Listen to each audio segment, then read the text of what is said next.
Hi guys, and welcome to Rufus and Doofus. Chico here with Rufus, of course.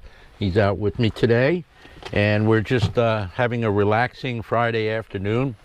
And I wanted to take a moment to just say hello and thank everybody for all the wonderful comments and interest that you've shown in the channel and also in the RV and our procedures trying to get ready to get the RV on the road. Lots of questions about, am I leaving on May 1st? Well, I tried very hard to do that. I wanted to get everything done so that I could be out of here on May 1st. But as a lot of people who have done this in the past can tell you, sometimes deadlines just don't work. And in my case, it didn't either. I got a lot of stuff done. I still have some things that need to be done. But also, I ran into another problem, and that is that I have another bit of a medical issue that I thought was taken care of. So today I went to the cardiologist, and he didn't like the electrocardiogram that he did. I guess I got an extra heartbeat going on or something. So they put this thing on me here, this monitor for 24 hours that I have to wear till tomorrow. And then also he put me on a new medication. I don't even remember the name of it, but whatever. Hopefully it'll do something. And I also am scheduled for another heart catheterization on the 22nd, which is, or not the 22nd, on Wednesday of next week, whatever that is. So I'm a little bit disappointed about that. And yes, it's going to screw me up a little bit on my departure date. So it will not be May 1st. I have to go back for a June 20th follow-up visit after this is all done. I cannot miss that. He was pretty adamant about that.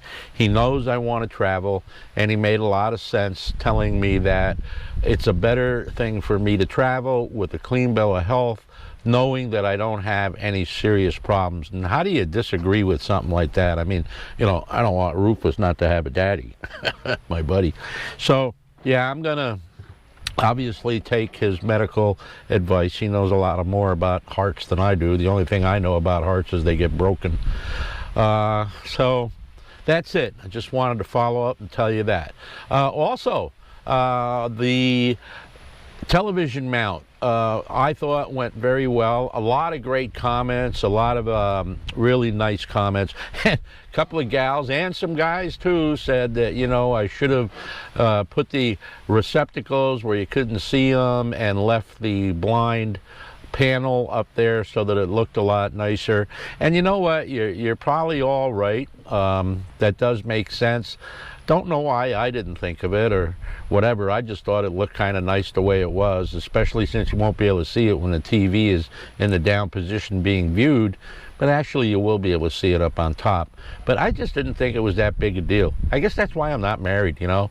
Gals come up with that idea, and I like, wow, I never thought of that, and it's too late by the time I get it done, and then I don't want to fix it. But really, no, you guys made a good point there. Also some concerns about me bumping my head. I think it's going to be way up out of the way where it's not going to be a head bumping issue. At least I hope not, because if anybody bumps their head, it's me. I mean, I got more bumps on my head than you can believe. But in any case, I'm glad I got that video up for you guys to see. If you have any questions on it, a lot of questions are where I got the mount. I did put a link on the bottom of where I got it. I got it on Amazon, and it's very reasonable. I think it was $39 or whatever for the mount, and came with everything. So, you know, that was there. The inverter is also available on Amazon, the one I got. And then there was some concerns as to whether I'm using a 12-volt TV or whatever because the amperage or the wattage was so low. I thought it was pretty clear that I'm using an AC TV, and that's why the inverter's there. And I have a Vizio 43-inch, and according to the specs on the television that you can look up online, you should be able to look up any TV they have. The wattage usage on that TV is 27.3 watts, and that's for 43-inch. So let's say they're off by 10%. I mean, that's still going to keep me well under the 140 that the TV is, or that the inverter is capable of putting out. I'm also going to be running my Fire Stick off of that, and probably the Chromecast that I got. Oh, by the way, a big thank you to Justin, Jeff's son. Remember Jeff, who helped me out so much with the rig, and his son Justin? Well, guess what? I got a phone call one day, and I had mentioned the Chromecast on one of the videos, and wow, don't I get a phone call out of the clear blue from Jeff, and he says, hey, we got something for you. And Justin had a Chromecast that he isn't using, and he gave it to me. So big thanks to those guys. Unbelievable. They've been so kind to me. I just don't know how I'll ever pay him back. And Justin got himself a really nice, hot-looking Jeep. Excuse me. A real beauty. So he's real happy with that. And he's enjoying his new toy, as I am too. So I wanted to make sure I mentioned a big thank you to those guys. Stay tuned for a new video that's going to go up soon, and that's going to be the installation of the base plate on Pepper. Much harder job than I thought. The reason it was much harder was because there was a skid plate on my vehicle protecting the front end that I didn't really... well, I knew it was there. I just didn't think that it was going to be as much of a hassle as it was. But it was, and it wasn't mentioned in any of the instructions that I saw. But we did get that base plate on.